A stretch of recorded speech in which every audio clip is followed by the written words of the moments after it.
alam ko, binigay ko ang lahat nung ako ay congressman. Kaya wala akong pagsisisi. Hindi ako nagsisisi kung hindi man tayo mapapray, kung ano man mangyari sa atin.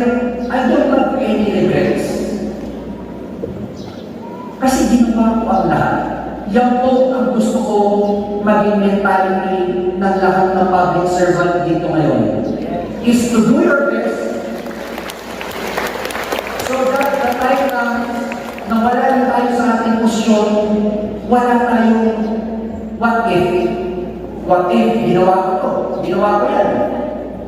Ang masasabi lang natin, we did our best. Ginawa natin ang mga kaya natin at naramdaman tayo ng tao.